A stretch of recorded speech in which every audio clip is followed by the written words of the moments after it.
For December the 11th, 2020, we talk about We the Revolution, Rock Band 4, and we ask you about important games and important moments.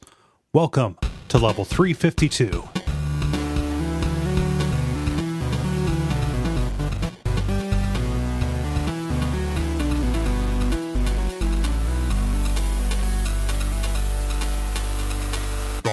My name is Cole Ross. I'm David Smith. I'm Jala Prendes. And I'm Ben Merkel.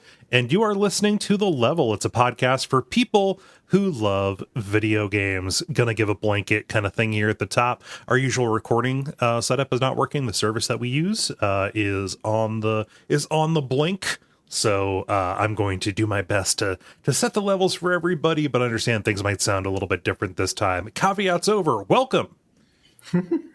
Yeah. Welcome back, Jala. It's been the longest since you've been here. Yeah. So, there's been the usual kind of stress levels in my life, but I do have one fun thing to share. So I finished up the final recording for the last choreography that I was working on dancing wise, and I have started getting the costume pieces for a pole dance piece that I'm going to finish up that was from a workshop I did back in October for a song called Monster Under My Bed. And for this choreography, I'm going to be dressed as Melina from Mortal Kombat. So I posted just like a real quick, I threw the costume and the wig on without doing anything fancy just to see like if it fit and threw that up there. It's on my Twitter and it's also on my dance Instagram. So that is a thing. Also, another fun thing for me anyway, is that I hit a new PR on squats for the first time since like August because I had an injury. I hyperextended my wrist,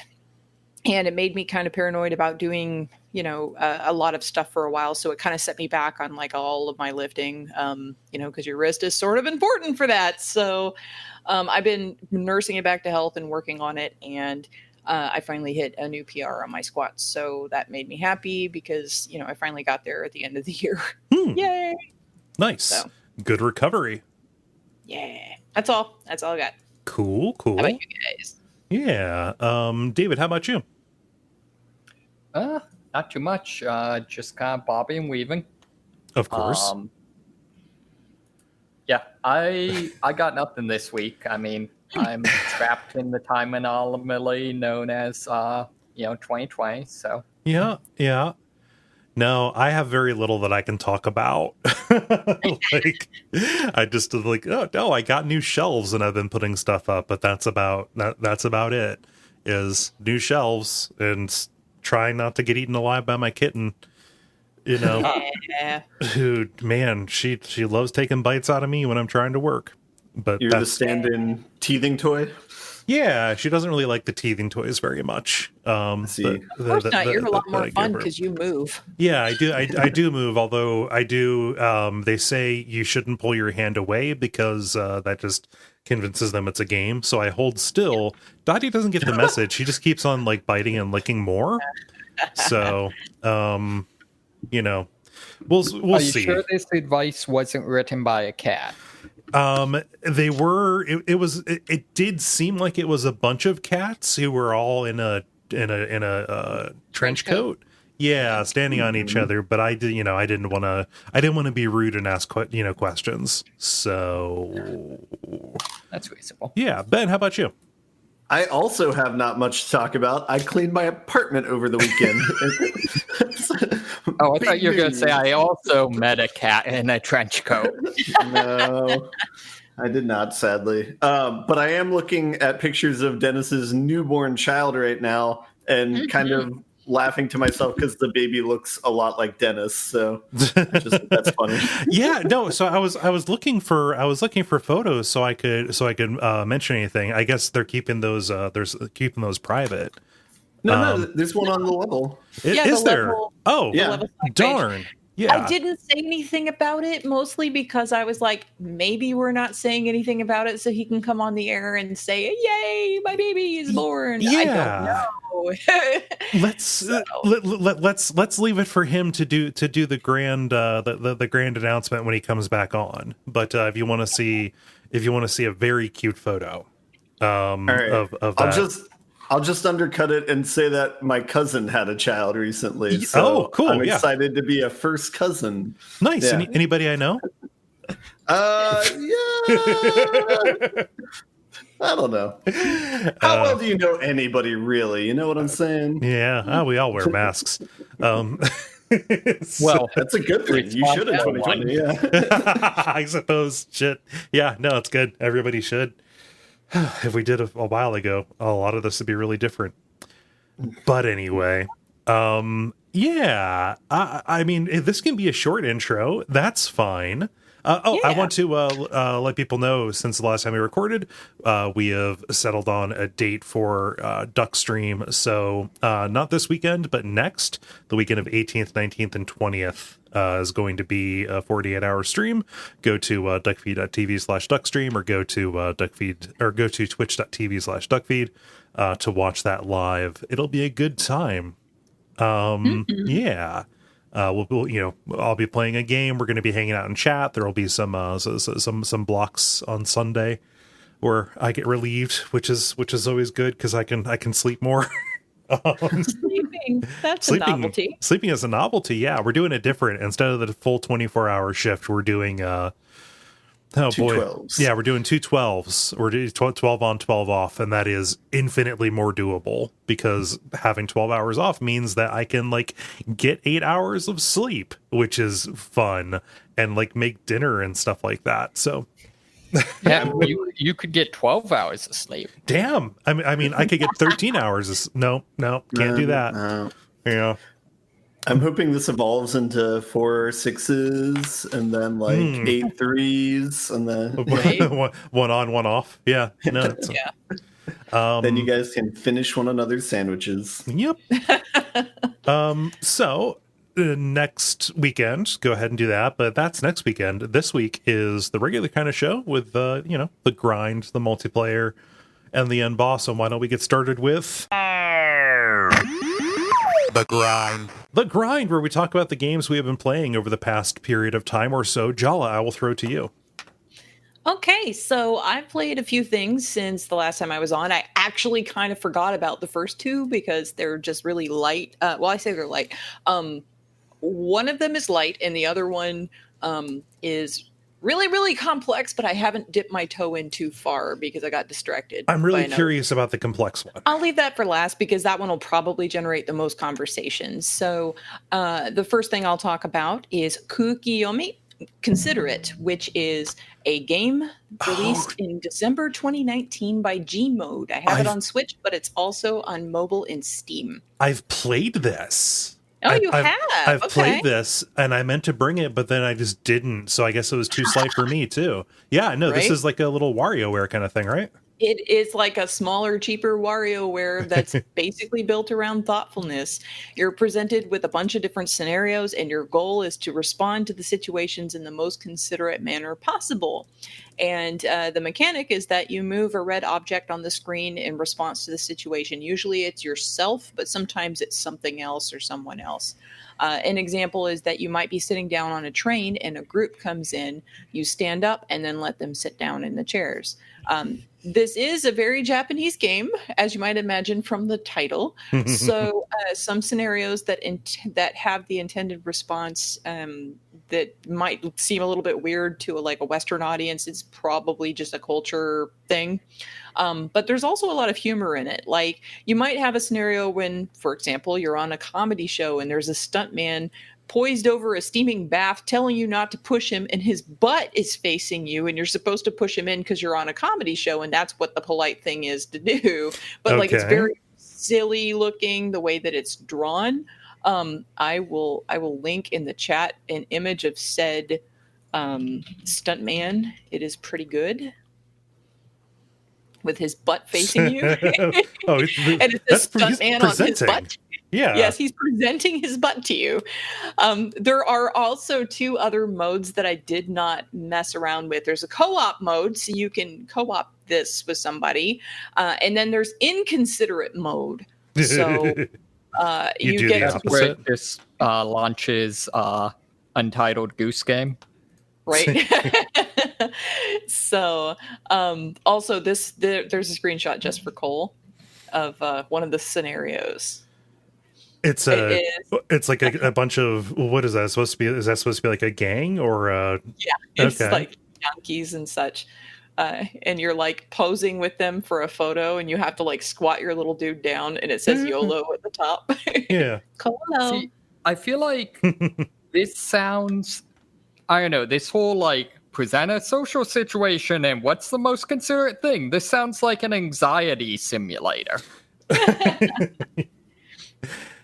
I mean, so like this reminds me, you guys have heard me talk about hidden my game by mom, or mom hid my game. Yes. Yeah, it's really similar. It's like in a similar vein to that. Yeah, it's where drawn. Mhm. yeah, or it's like McPixel or something like that. But the, you know, like Jala was saying, I think this is done in more of like a I have no idea what the style is. To me, it just reads like cute manga style. Yeah. Yeah.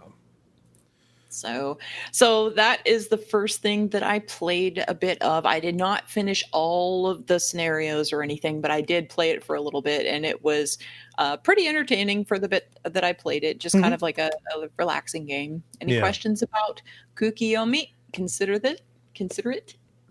How do you inconsiderately pose with the gang? I don't know what the inconsiderate mode is. Call the cops.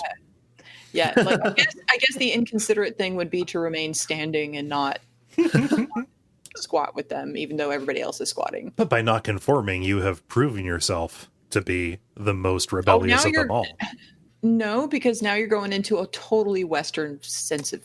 This is true. This is true. Okay. So, no, I didn't mean to be insensitive. Yeah. So anyway, so that's that game. Moving right along, I will skip over the other game that was complicated that I did not dip my toe in super far into, so I haven't seen all the mechanics firsthand. I will talk about instead the thing that distracted me, Pokemon Sword. Yeah. I don't it's know not just for Luke and Milo anymore. I don't know why I suddenly was like, I need to play a Pokemon game like now, but I guess I just decided it was time, and probably with all the stress of family illness and things like that. And so I have played over 35 hours of the Pocketmin, and I have only beaten the first gym because all I am doing is walking around, exploring, and getting Pocketmin, and that's it. I have about 100 of them. Wow. In this more progressive era, I think we need pocket people. Yes, they can be pocket people. But you see, here, okay, the reason I am not calling them Pokemon is because, like, in the level chat on Slack, I said I was playing Pokemon, and then somebody was like, gotta get them Mons. Oh, yeah, those Mons. And I was like, Mons is a totally different thing, and I am never going to call them Mons ever. That's a part of a pelvis. Yeah. That is a part of a pelvis, and we're not going to the no zone here. This is a Pocketmin. So that is why I have called them that, but they can be pocket people. Yes. So I mean, to be fair, the internet disagrees, but I figured that you picked up Pokemon Sword because we had the argument about what the best starter was. Oh, we did, didn't we? That might have been what triggered it, because we were talking about it, and then there was a sale because Black Friday happened. Of course. Wait, was it an argument? I thought it was like pretty confirmative that Charizard was the best one, right? It was 3 against 2. I mean, majority rules, right? We're in a democracy, right? I mean, go ahead. That doesn't mean you're right, because I mean, we could say that, well, they're the majority for the past 4 years hasn't been right about a lot of things. Yeah, that's a good point. Yeah, that's why I just appeal to science. What we've learned is democracy is a joke, but yes. No, it was. I mean, like we never tried to arrive at a consensus. It wasn't like, hey, we're trying to pick the level's mascot, which is it going to be Bulbasaur or Charmander. We were just saying what we all thought. Just like. Well, I mean, consensus implies that there's multiple options where clearly it's Charizard is the only option. Apparently, Squirtle's not an option. No, Absolutely not. No, I mean, why would Maybe he be? we can unite in our hatred. What about that? Yeah, I mean, did we discuss the fact that Squirtle needed sunglasses to be cool? no, we He didn't. was not cool with sunglasses. Okay. Yeah, they were pretty bad sunglasses. They were all pointy. No, I mean, like, to put it another way, I'm not going to stop liking Dishonored just because Jala is the only person on the show who agrees with me that those games are good. See, Right? Kole is on the side of right here. But anyway, so anyway, I used the grass Pokemon, and I named him Bulbasaur. And my Bulbasaur is also Bulbasaur. Right. That has to be confusing. But actually, my favorite Pokemon from the originals, if you were to ask me like what my absolute favorite one is, not because it's like baller in the game necessarily, but just because I like its design, is Abra. Abra is my favorite Pokemon. Yeah. Dude, big ups on that. I agree. Yeah. Abra's good. Yay. Okay. So did you see the whole thing with, I think it's Kadabra, like some guy sued Pokemon and Yeah, Yep. Yuri Geller is the name of the psychic who sued Pokemon because his whole, like, he is the guy who claims that he uses psychokinesis to bend spoons, and Kadabra has bent spoons as part of his design. That was a long time ago. Apparently in like the Japanese version, the character's name is literally like Uri Geller or something. Yeah, something like that. yeah. That just reminds me of did any of you play Neopets? Yeah. Yeah. In the early days of Neopets, they had a pet, like a monster, just a Pokemon Macy? knockoff. Yeah, one of them was just Macy Gray. It was just a drawing of the R&B artist Macy Gray. What? Yeah, and they had to change it because once Neopets got popular, because we can't just it's probably not good for us to do that. So, about the game though, about the only thing I can say about it that isn't, hey, it's Pokemon, is that folks seem to like some of the names of my critters. Like I named my Slowpoke Dave for reasons, and so he's Slowpoke. I am endeavoring to eventually evolve him into Slowbro, because Slowbro has a gun arm, and that's pretty cool.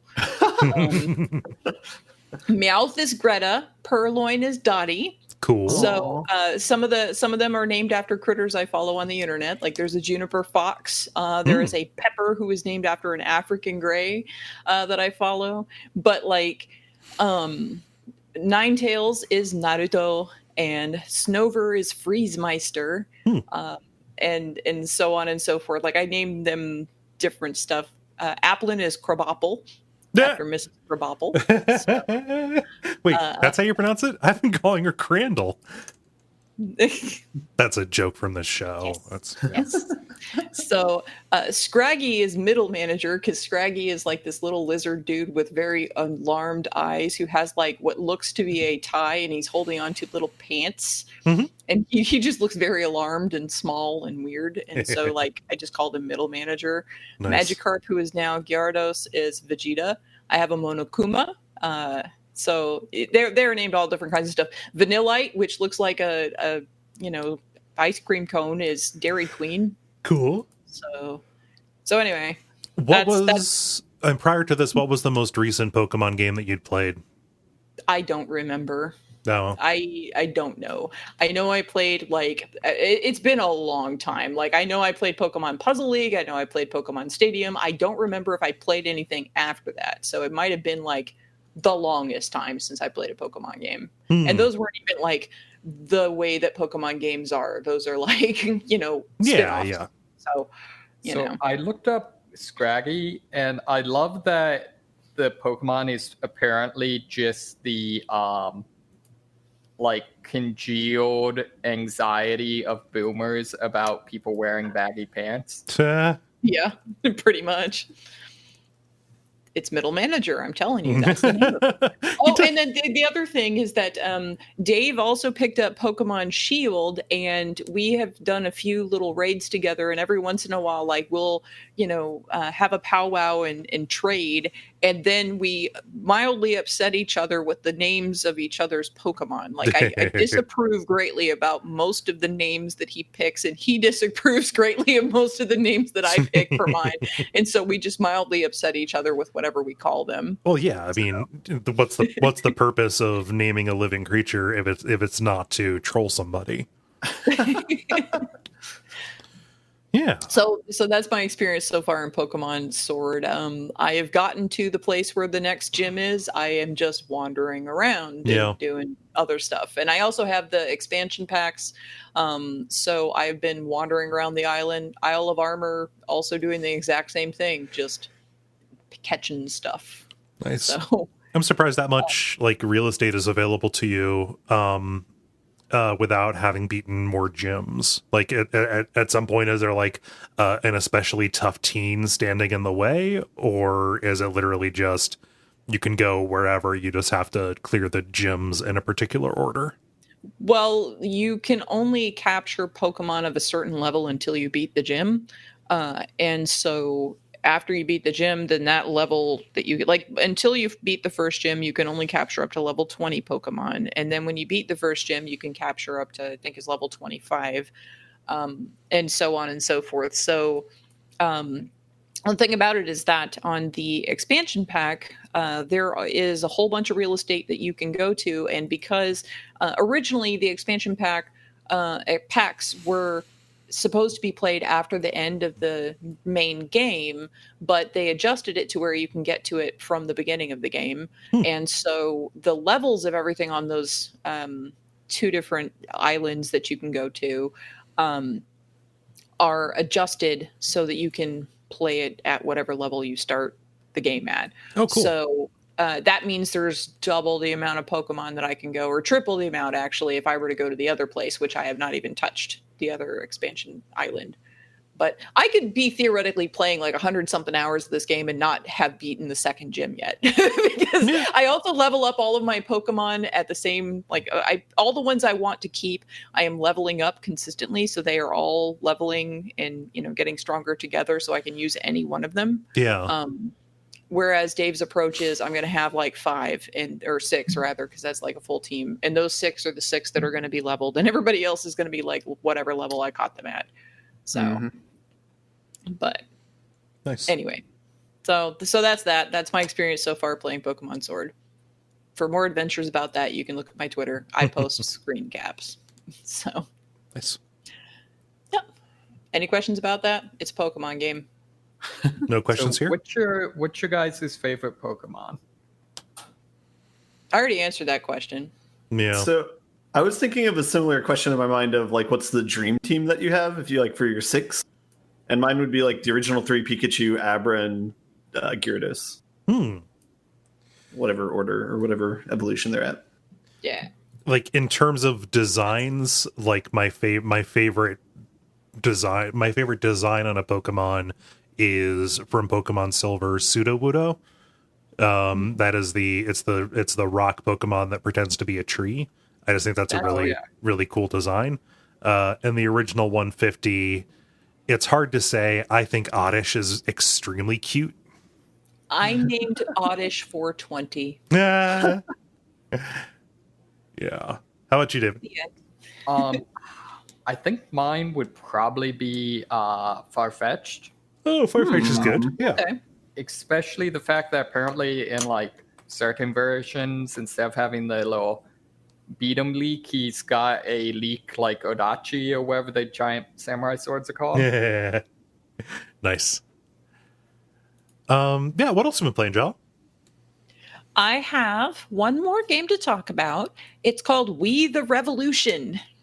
This is the one I was curious about. Yeah, so it was released in March of 2019 by Polyslash. It is a political sim where you play here's another one of those sims that I never do, except I'm doing them now, guys. Like, yeah, I'm into it. It's good. No news in this one, man. Mm-hmm. All right. Well, anyway, you play a judge of the French Revolutionary Tribunal in the late 18th century, and you are an alcoholic and a gambler, and you have a precarious relationship with your family, like your wife and your kids, and also your father. You preside over court proceedings, hearing evidence and asking questions to sway the jury, making judgments that either enamor you to the people or to the revolution. And you also have interactions with politicians, colleagues, and your family. Mhm. There are also randomized in-game events, so no two playthroughs are the same. So there's random things that pop up and happen in addition to the main events. So an example would be your son gets into a fight with a neighbor kid, and this is because of your drinking, because the neighbor kid was picking on your son about being the son of a drunkard. And you can talk to the parents and take responsibility because, like, your son bloodied the other kid's nose. You can intimidate the parents, or you can blow them off. And all of this affects your son and your family, as well as your social standing and how people react to you in general. Nothing that happens in this game exists in isolation. Everything affects everything. Your decisions in court will affect your family's, feelings about you and everything, and of course how you're reacted to on the street and so on. So you interact at home, in the court, on the street, in parlors and gambling dens if you go out with your politician cronies. And eventually you can apparently command battles and also address crowds. Like, say, for example, if you decide that somebody needs to die for what they've done after the guillotine is pulled out, before you pull the rope, you can address the crowd and talk to the crowd about it. You Oh, can nice. build monuments eventually. I haven't gotten to that, and take territory. I haven't seen any of that happen. But yeah, you can do all these different things. So there's like some risk elements to it. There's like political sim stuff. There's, relationship stuff you got to. There's a lot going on in this game, This and that's sounds why I say, amazing. like, there's a lot to it. And so, like, because it's so broad, my main concern, because I haven't gotten far enough in it to make like a real judgment call about how well it does anything, but my main concern is that being as broad as it is and doing as many things as it is and hitting as many genres as it is,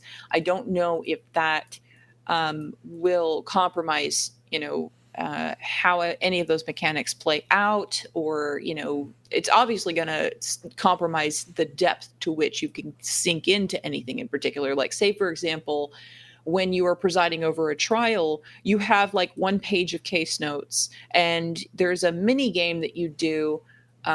Is basically taking information from the case notes and doing kind of like a matchup categorization game where you're trying to figure out what piece of information is evidence versus the chronology of events or whatever. And then there are also red herrings in there that can throw you off and block you from being able to ask questions. Mhm.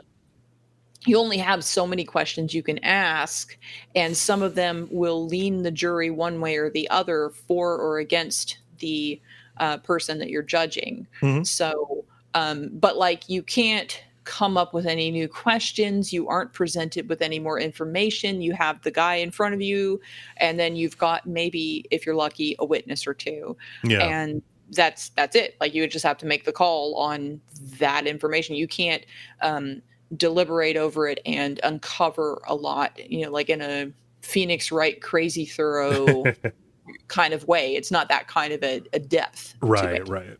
Um, I love making choices with incomplete information. yeah, Having well, having then a vengeful kid come back, stick me with a knife. Dad, burn it cold. This is your game.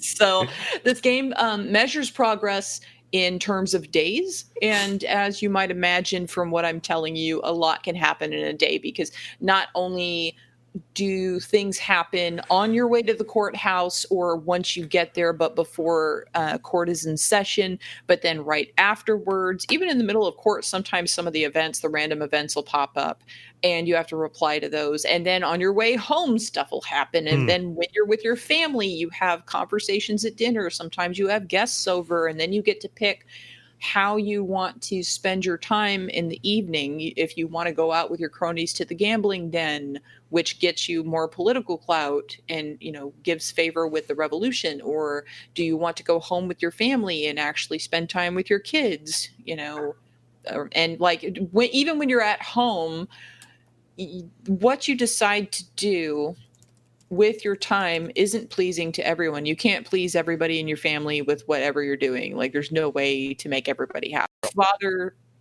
Your father's opinion of what you should be doing with your time is going to be vastly different than what your son or your wife wants. Right. You know? So, so let's see. What else can I say about it? There is, I've not gotten to the point where you get to this, but there is a risk. I've seen it because I've looked it up on my research for the show. There's kind of like a risk style map screen where you can move agent pieces around different districts of Paris to try and gain support. And also there are things called intrigues, which is a face-off between yourself and a political rival that will last several days and influence everything that's going on as well. There's a lot of things that it will happen, like say with the intrigue or with taking over parts of Paris, that you're still working on those elements after you spent time with your family in the evening. You're still doing stuff. Mhm. So like, that's why I say like the days can last a very, very long time. I've only played a handful of days so far because it just takes quite a while to get through each one. And there's just a lot, right at first, there's a lot of sorting out to do to try to figure out the mechanics and you know, kind of get a groove with it. Yeah. So the art style is also notable. It's kind of a blocky polygonal look mixed with like inspiration of neoclassical art from the Revolutionary era. So it's kind of a resource management, role-playing, turn-based strategy, political sim. Yes. Yeah, and even though it's a slow-moving game, it definitely gives you the feel of the tumultuous times of the revolution.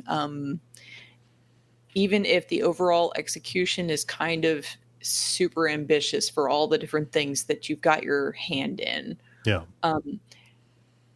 Since I haven't finished the game, I can basically only present to you the little bit of information about, you know, what I've seen of it so far and what I've checked online to see, you know, further, like what else expands out in this game. I was playing this and I was deep into it, you know, like deep into like day 3 or 4 or something, and then like I got Pokemon and I just sunk into a Pokemon hole. So like you can blame Pokemon for that, but that's my introduction to We the Revolution. So if any of that stuff sounds interesting to you, so far my time that I've spent with it has been pretty good. It's interesting. There's a lot of moving parts. Yeah. So you have to have like an attention span for all the moving parts, and it probably is not something you can just kind of pick up and play a little bit and put down, you know, like because it's got so much going on that, and it takes a while that you would have to sit down for like a session, you know. I'm looking at the game company on Steam right now. They look really interesting. They made an Alchemist game, and they have a mech and a tribe simulator game coming out in the next year or two. There you go. Pretty prolific. Yeah, I'm really curious. Like all of those sound cool to me. In addition, yeah. Also, I like on Google it says that on Steam the price is typically $18.14, which is really funny. Nice. the year 1814, the year that the French Revolution ended. Yeah, that's nice. So, but yeah, like it was on sale on Switch recently because of the Black Friday sale, and it was like ridiculously marked down. I think it was maybe $5. I don't know. It was very cheap. So like I caught it on a real good sale. So if you guys wish list it, it will drop in price down to something like that as well. Nice. But anyway, that's all I got. We the Revolution. Cool. I've got one that's going to be real quick. I've mostly been doing work stuff when it comes to playing games, and also just doing work. The one thing that I have been playing just for me is I pulled the trigger and I got Rock Band 4 on the Xbox One, playing on my Xbox Series X. And boy, oh boy, is it Rock Band. Like, yeah, there's not an awful lot about it that is that is different, but it's Rock Band on a modern system. I ended up I picked up a little adapter a long time ago. Apparently they're very expensive now. But you just plug it into your modern system, and it will let you it'll let you connect your old instruments, like even non-Rock Band instruments, like my regular guitar, wireless guitar, is one from like a later Guitar Hero game, and it picked it up just fine. But yeah, like the process of downloading all of my old DLC and getting that mixed in with the new library and stuff, and just kind of like settling around and realizing that, boy, I have lost a lot of my skill at playing this since the last time I played Rock Band very seriously, which was many years ago when we covered it on Watch Out for Fireballs. But yeah, it's a nice little nostalgic, it's a nice little nostalgic trip to go and play some of these older songs and to check out some of the new stuff. The character customization stuff is not as like robust as I remember it being, but that's not necessarily a huge thing for me. The tour mode is about about how I remember it being. Like, you're making little trade-offs as your band moves around from map to map. Trying to pick, like, okay, do I want to go to this venue and play this set of songs, or go to this venue and play this set of songs, stuff like that. But, in general, the campaign is, making money and making fans, and sometimes those two things are at odds. But most of my time has just been spent, like, picking songs from the quick playlist and just having fun. So that sounds like how you can make that game interesting, is turn it into an RPG of like where you sell out, and like how to manage that. There's always been a little bit of that, but the consequences of messing up have never been terrible. Like, it never takes stuff away from you, really. It just makes it so that, like, you have to do more before you advance to the next level. There's an attempt to use the campaign to gate the difficulty of the level of songs. So, like, you can select from a pool of songs from, like, up to this level of difficulty, which I think is, ideally it would be a way to introduce you to new songs and, like, get you up to speed with playing with playing an instrument. However, when you have the size of DLC library that I have, like, there's really no reason not to play a song that you already know and like. Also, like, looking at the set list of any of the rhythm games that have come out, like, post 2010 or post Rock Band 3, really has, like, really highlighted how much my taste in music has stagnated, which is fine and okay. Like, but it's like, I don't know who any of these are. I don't recognize any of these. They still have My God is the Sun by Queens of the Stone Age. Yeah, no, and that's fun. It's especially fun on drums. But yeah, it's a process. Yeah, I have a question about this, because I know the piano is in Rock Band 3, correct? Yeah. Does this feature that, or did they nix it? They nixed it. They nixed it, I think, in favor of making it a little bit more simple, which seems wise to me, because, like, doing pro tracking for every piano and, like, picking songs that have, like, good keyboard parts, I think was, like, probably tougher than they wanted it to be. So I think that by not having the keyboard, they felt it seems like they felt a little bit more unencumbered to pick different kinds of songs than needing anything needing a keyboard would, which is a bummer, but understandable. But yeah, it's super cool to have a system that I can play Rock Band on. Like, I didn't want to get an Xbox One, but also I didn't want to like, get Rock Band 4 on the PlayStation 4, because I would have to get new instruments, and I would also lose my entire DLC collection. But now I can use the same instruments and I can use the same DLC. So Yahtzee, I, like, probably won't always have the drums set up because it takes up a lot of room in the living room. and the cats seem to be pretty wigged out by the noise, but it's That justifies itself. well, yeah, but it's fun. It's Rock Band. Rhythm games are good. I don't like. I'm angry that they went away. I think that I want to blame stores for like not wanting to stock the plastic instruments, because I can't accept a reality where this was just a fad that everybody got over, because it's still good, you guys. Like, I'll be here clinging to something that I loved a long time ago. So, yeah. I was going to say something, but now I completely forget. Never mind. Yeah.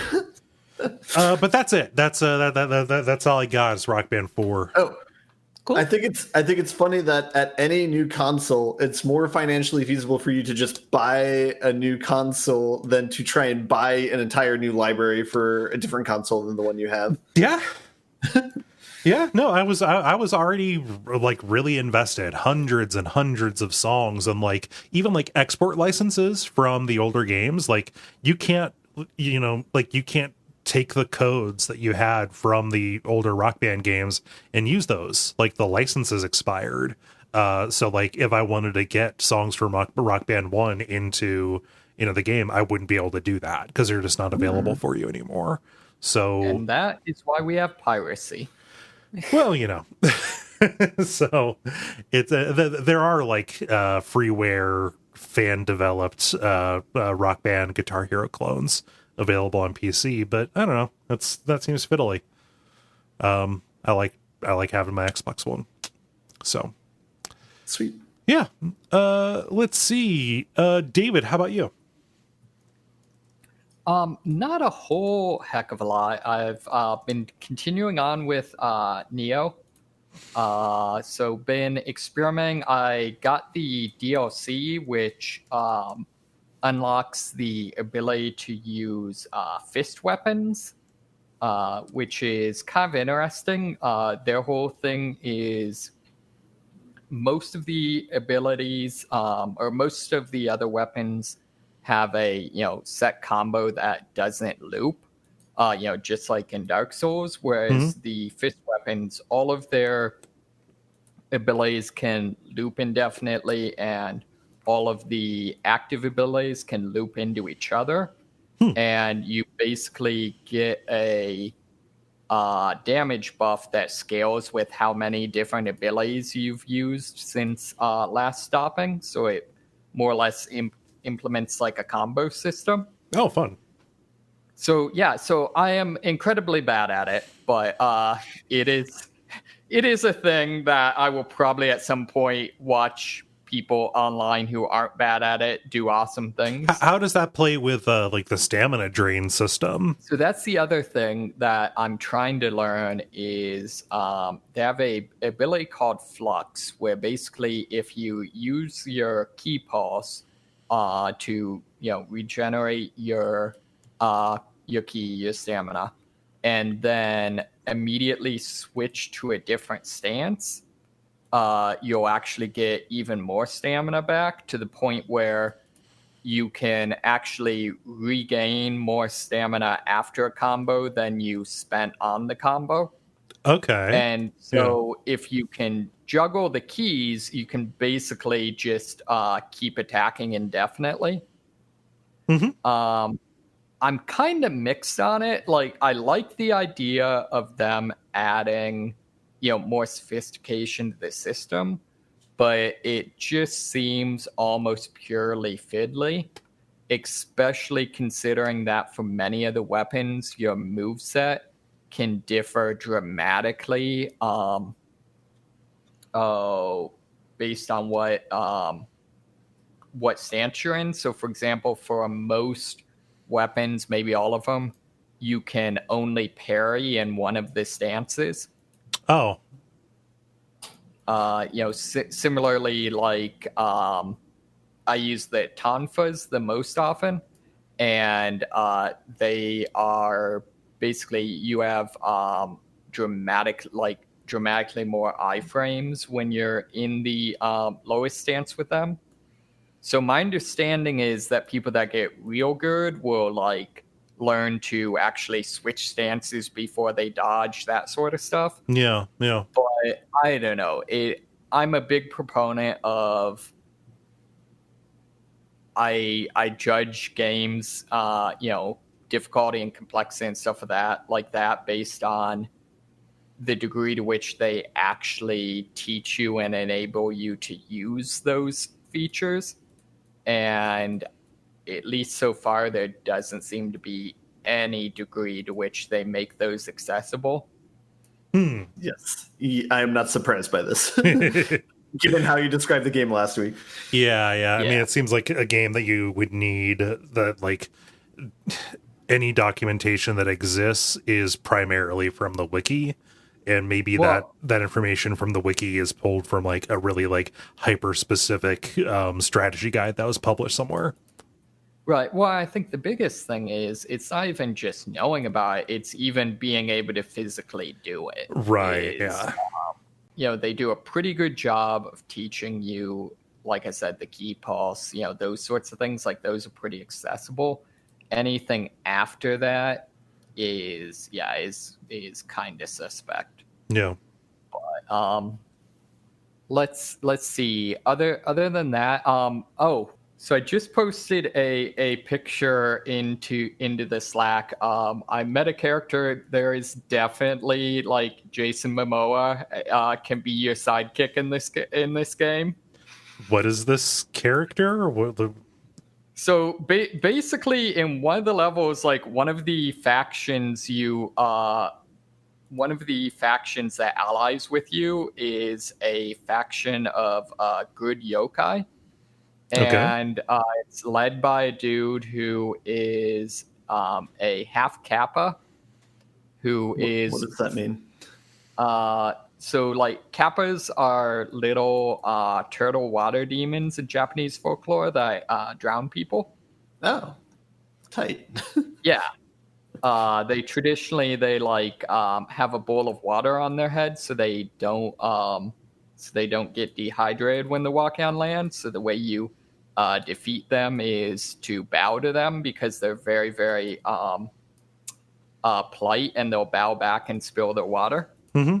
Like, in the original Nioh, the Kappa were like the crystal lizards. Like, they were the super elusive enemy that you had to do. Like, you had to do a gesture at them to get them to die, and they would drop treasure.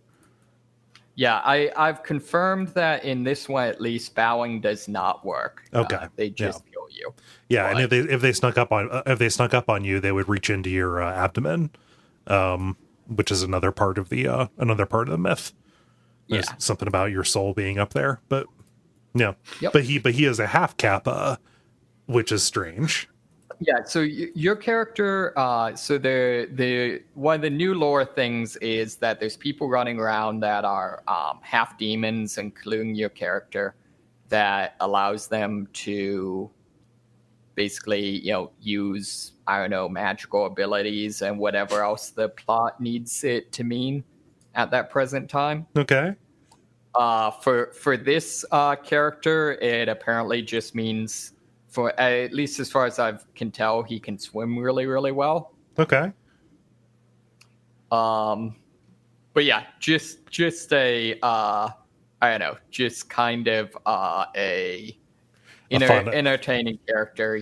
Continuing on with just the game being super, super silly. Yeah. I'm happy that they can lean into that, because Nioh 1 was most entertaining when it was being frivolous, let's say. Yeah.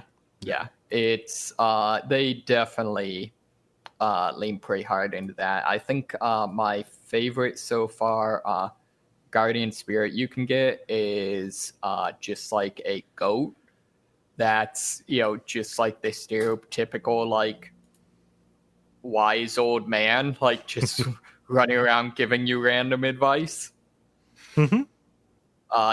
Similarly, they added a feature that's kind of interesting. As you collect the souls of the various monsters you fight and complete missions, you actually start learning the yokai language.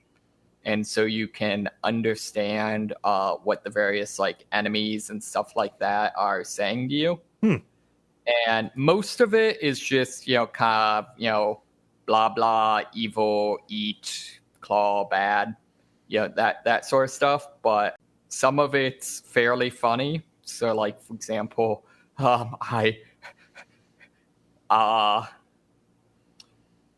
you could, when you pet a scampus, the little cat things, they can, oh, it's cuddly wuddly time again? Yeah. Weird stuff. So yeah, so definitely a very silly game on top of, when it's not trying to be Ninja Gaiden. Yeah.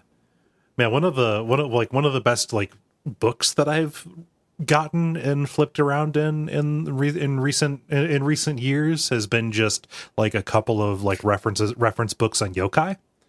You can get, like, I got one on Kindle and I got one just a physical book to have around, just, as just a regular like bestiary. They had like just folk that like the Japanese folklore has amazing monster design in it. Yeah, I like, there's a lot of them that are really interesting that are like, I don't know, yeah, it's a monster, but it's, a vaguely civilized monster. Therefore, obviously it wears a kimono. Yeah, of course. And so you'll have like, I don't know, some sort of dog demon that's just running around dressed like a proper Japanese gentleman. Yeah, of course.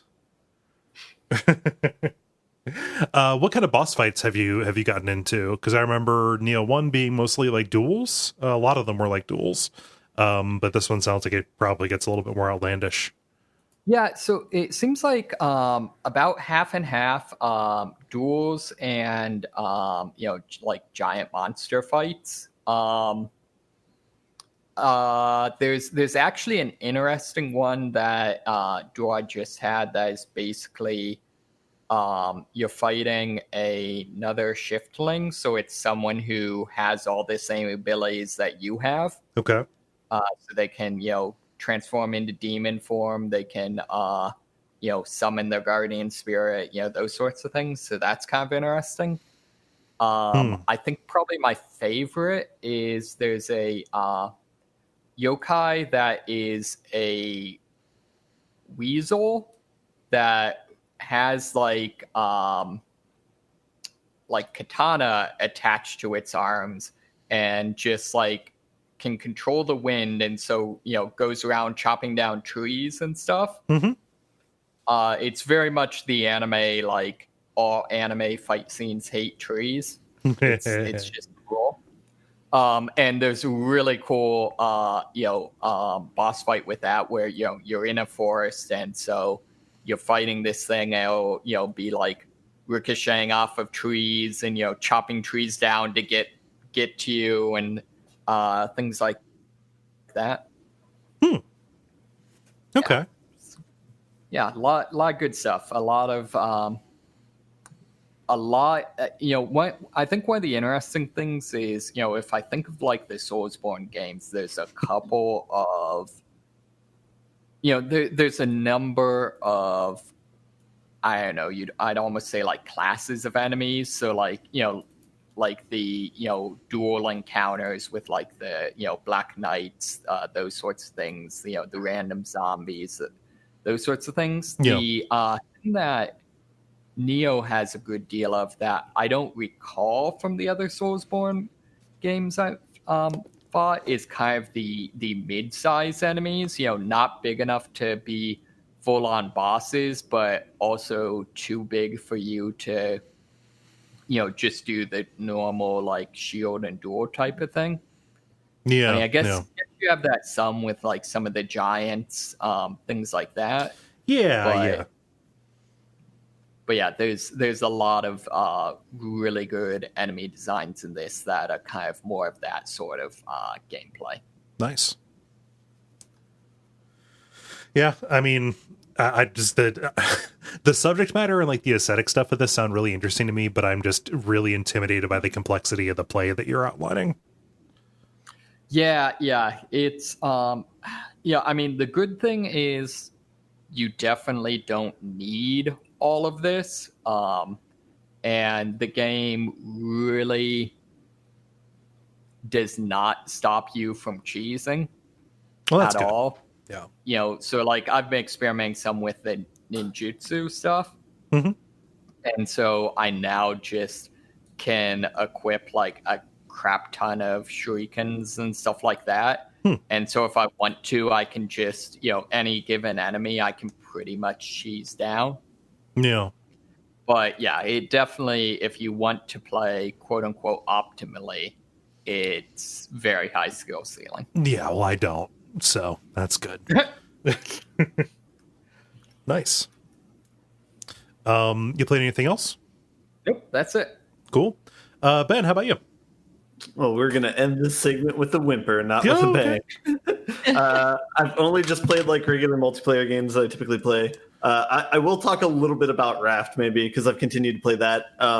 One difference being is I played a multiplayer game of it with some friends back from Cincinnati. Oh, cool. And they started their own world, and I hopped into it like an hour or two into it. And they did not do a peaceful run through, so the shark is alive and well and very bitey. So that definitely like slows down the progress in the first part of the game, because you can kind of beeline for certain tech if you're doing a peaceful run through, which you have like no way of doing with the shark run through. The one thing that really sucks is like there's one thing you can build on your raft, which are these like net catchers, which will just pick up items that are floating in the ocean if you swim over them or float over them. Yeah. So that's like really good early tech. You just make a giant line of it on the back of your raft, and then that'll just pick up resources. Nice. With the shark, it'll bite off corners of your boat, and so if you have it on the edge, he'll just bite it off, and you have to remake it, which is a pain. So you have to do a little bit more work and like embed it in the middle of your boat somehow, and then finagle it that way. But it's still a lot of fun. If you go down in the game, a teammate can pick you up and bring you back to the raft and put you on a bed and like revive you. So that's kind of cool. Yeah, and it's just fun to see other people play the game and like kind of see what techs they go after. Yeah. Yeah. In multiplayer, does everybody have their own raft, or are you all manning the same raft and like Same raft? Same raft. Okay. Yeah. And I don't know. There's like some fun gameplay with it. Like if you are above like kind of a resource rich thing, like you all dive down at the same time to try and distribute who the shark attacks. Nice. To just try and get a bunch of resources at once. So there's some fun like planning elements in the game like that. Yeah. Yeah, it's not bad.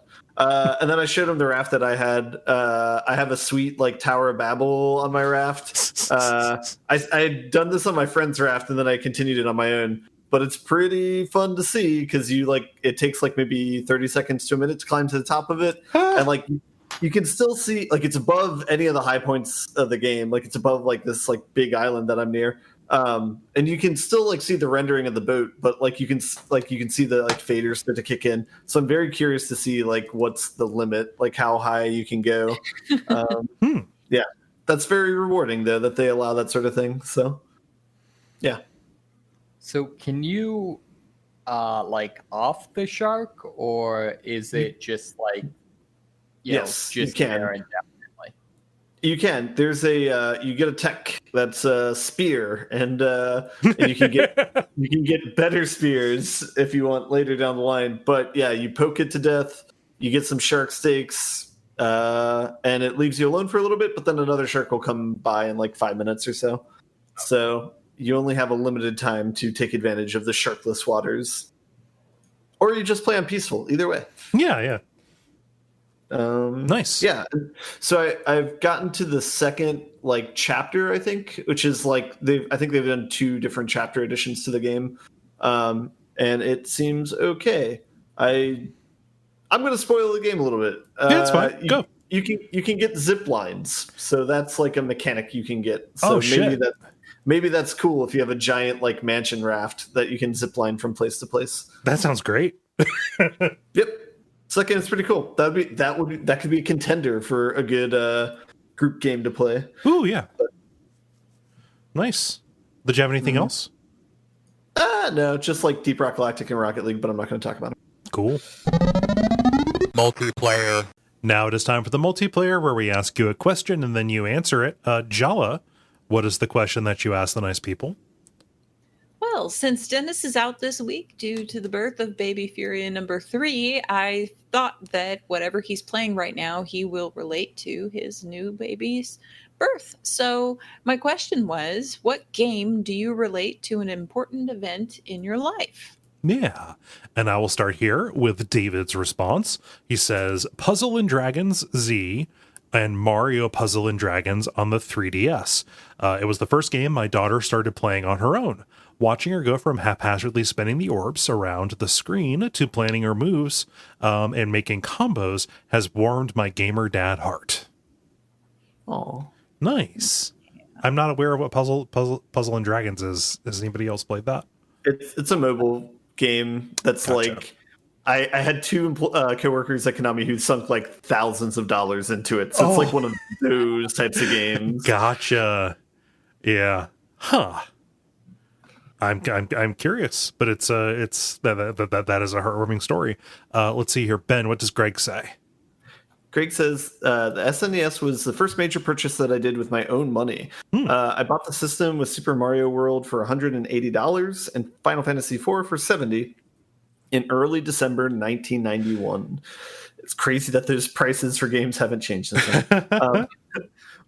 When it was new and I was only 15. To this day, Final Fantasy IV is the most expensive game I bought. Totally worth it, though. Yep. And I drove with my dad to get it with my brand new learner's permit. I turned 16 on February 26th. Those events are always connected to me as a rite of passage from childhood to early adulthood. And just how expensive gaming really was. I'm glad that it's not as pricey now. Steam has really spoiled me. Nice. Yeah, I don't know. I've got a bunch of stories like that, but for the SNES, like that was just a system that my dad got for us. And like we spent the entire weekend, like he got it as a surprise and we spent the entire weekend playing it at my cousin's. It was a good time. Man, childhood was good. Let's see here. David, what does Tyrus say? Tyrus says, my son was born at the very end of 2019, and during the very early days, when he was generally immobile, I would cradle him in my arms and we would play Assassin's Creed Odyssey, all through the night when it wasn't my hour to sleep. I will always relate that game to staying up with my newborn. No, and it was educational. It's, about the classics. Yeah. Like how Pythagoras lives in Atlantis and has magical powers, right? Yeah. Everybody has to learn about that eventually. So, let's see here. And then Jala, read our last one here from Dave. Dave says, I'd say one game that sticks in my mind would be Final Fantasy VIII. It released around the end of high school graduation, and I distinctly recall putting a lot of time into it over the summer as I started my first job and began college in the fall. It felt significant at the time as it was one of the last Final Fantasy games where I could relate to the main characters, given the similar circumstances of graduation and moving into a new sort of life adventure. I also distinctly remember where I was when I got Final Fantasy VIII. Yeah. This is an interesting question because I hadn't really noticed this before, but like all the great games that I feel like I played, like they're kind of like thumbprints of like where you were at that time, and it's like, I don't know. That's cool. Yeah. I mean, I've been thinking about that because I've been going through a lot of my old mementos and, moving stuff onto new shelves that I got from my living room. And like, I was looking at all of it like, oh yeah, like I can tell you a story associated with that. I know where I was when I played that. I know X, Y, and Z. And like, not all of them are good. Like I can tell you some games that I associate with grieving and being terrified for, family medical reasons and stuff. But, I don't know. I'll do one.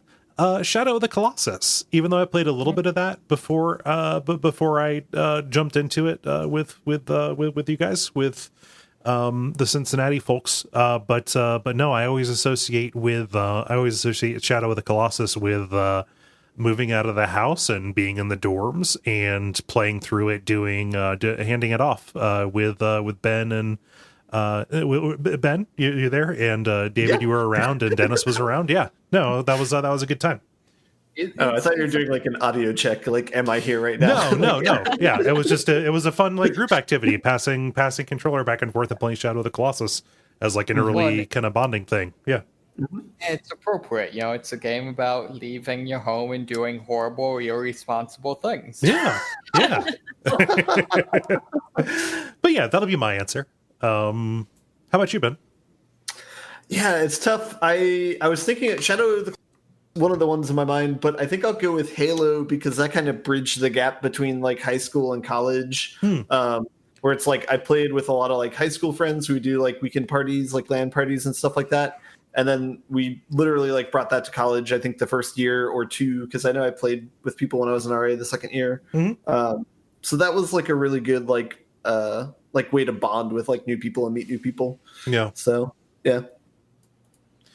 Nice. David, how about you? For me, probably Warframe. I played that during a sequence where I'd kind of an extended period of unemployment, and that was kind of my way of getting through it. Yeah. Just a fun place to go and do tasks and feel productive. I get it. Yep. Yeah. How about you, Jala?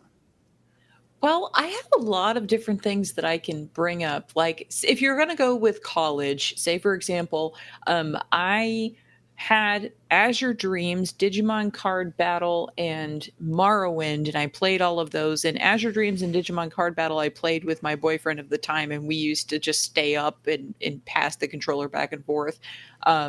But Morrowind, I would stay up all night on my laptop playing that and like not get any sleep at all. Even though I worked full time and went to school full time, it was nightmarish. Because it was Morrowind. Yeah, it was Morrowind. I had to play it. So, I mean, I could also say, like, when I had cancer the first time, I got sucked into a Plants vs. Zombies hole. And when I had spinal stenosis and I couldn't look down or to the side or move my arm or do anything fitness related or paint or anything, I played a lot of Skyrim. When I first moved to Houston, Lunar Eternal Blue came out, and that was like my main friend in the middle of all that shifting, and like my family was all split up and stuff. But the game that I will give for like my official answer is Guild Wars 2. And the reason why is because I'd been listening to Duckfeed since episode 1 of WAF. I was you guys' first piece of fan mail. But like I didn't listen to Don't Tree. I started listening to the level at around, I want to say, episode 15 or something, and I listened to the backlog, and then I started, as I do, talking to everybody and having opinions about things. And then right about then, David started playing Guild Wars 2, and I was like, I have things to tell you. I can tell you. I will show you things in the game. I can hook you up. I've been playing since beta. Like I was part of an active Guild Wars community, and all of that. That was working with developers even before the game released. So I was really into that game for a while, and so that's how I started co-oping with David, which ended up turning into David and Dennis. And then subbing in for Dennis when he got busy one time was how I ended up on this show. And then I just kind of stuck. Nice. And I don't know. I've been around ever since. Yeah. So that is why I am podcasting, is Guild Wars. So yeah, I don't know. I maybe it's something about the time of year, but yeah, this definitely got me sentimental. Yeah.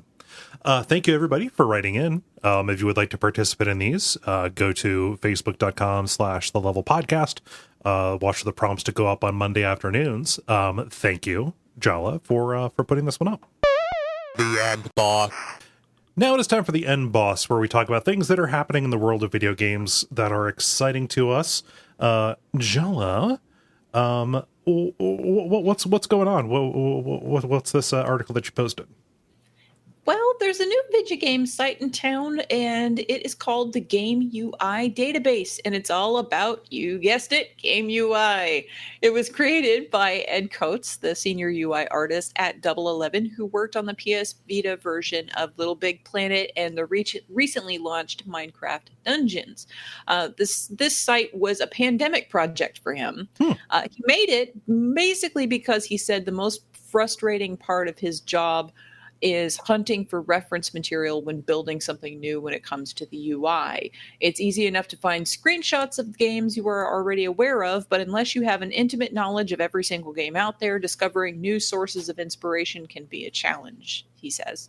Right now, the site has 320 titles on the database so far, with filters for textures, patterns, and themes.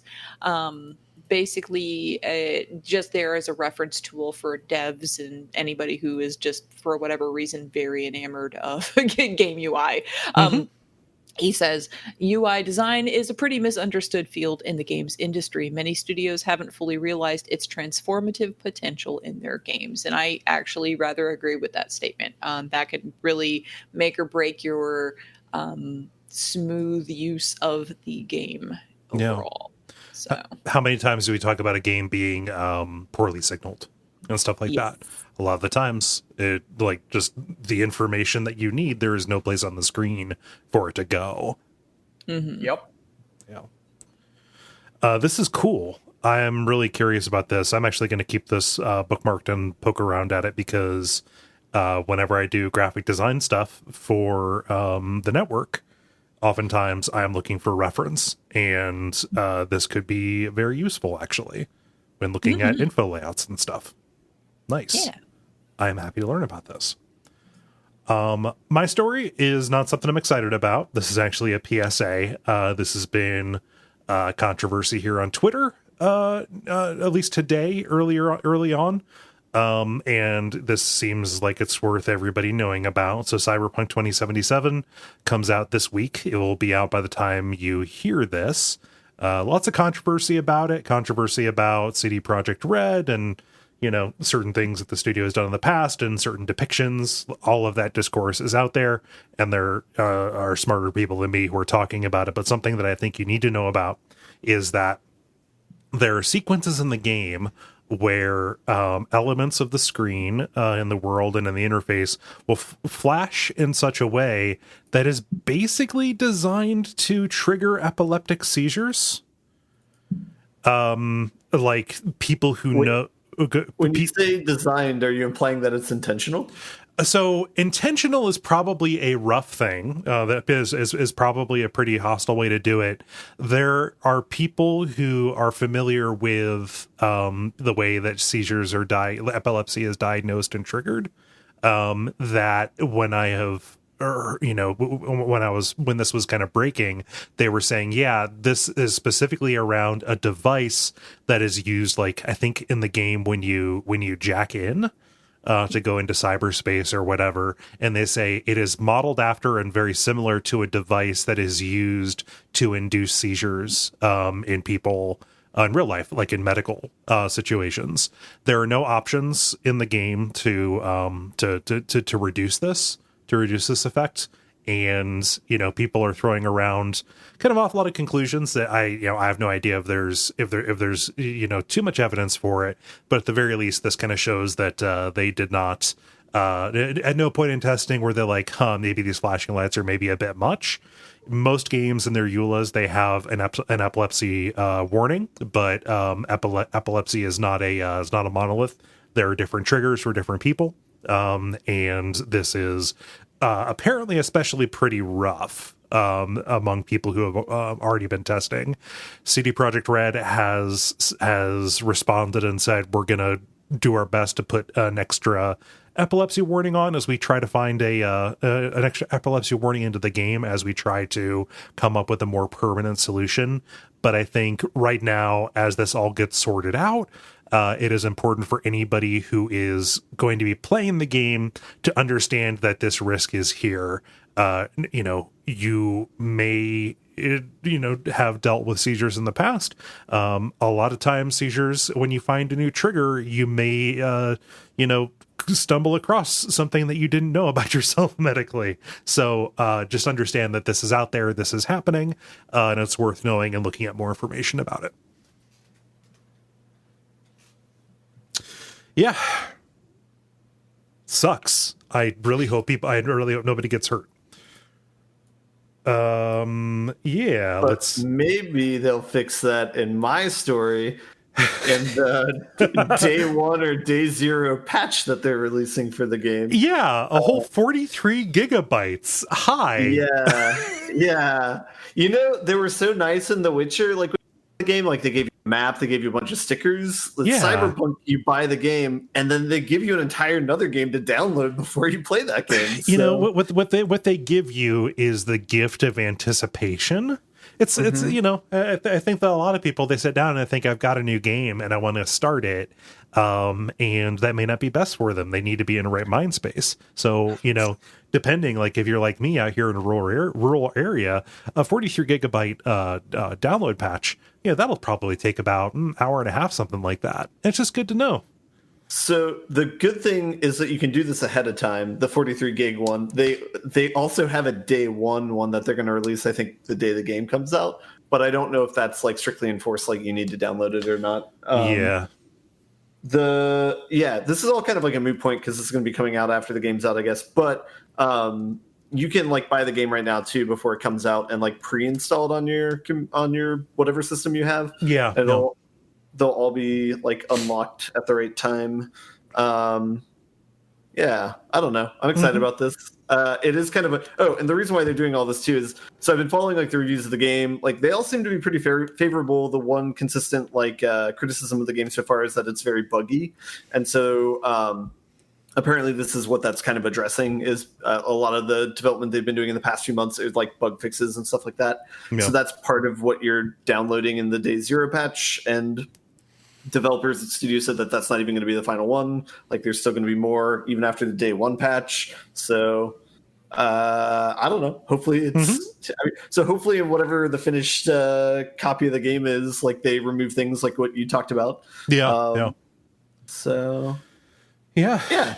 I mean, the good thing is that games can change post-release. That is an uncontroversial statement. Like things need to be made more accessible. Studios need to respond to feedback and stuff. So yeah. It's interesting new pattern in video game releasing though, where it's like, oh, we're not going to stop development when we print the disc to this game. You guys got to keep working. Yeah. Huh. Yeah. David, you got a story for us? No, I do not. Attaboy. How do y'all feel about buttoning it up? Buttons. The credit. Thank you so much for listening to this episode of The Level. We really appreciate you taking the time. Just as a reminder, once again, Duckstream is happening December 18th, 19th, and 20th. That is the next weekend after this episode comes out. So if you want to tune in, that is helpful. If you want to participate in chat, that is super helpful. And if you want to give, that is extremely helpful because it supports a good cause. The Transactive Ginger Project out of Lewis and Clark University out in Portland. Yeah, it'll be a good time. It always has been. We understand if you're not able to give because shit, man, everything. 2020. Yeah, 2020, but at the very least we can hang out and have a good time. Other than that, there's all the usual stuff that you can do.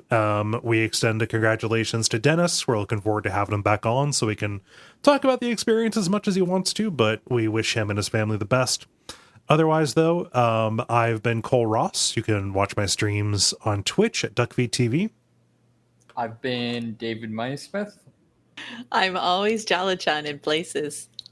I've been Ben Merkel and will continue to be Ben Merkel. Always. And stick around for some titles.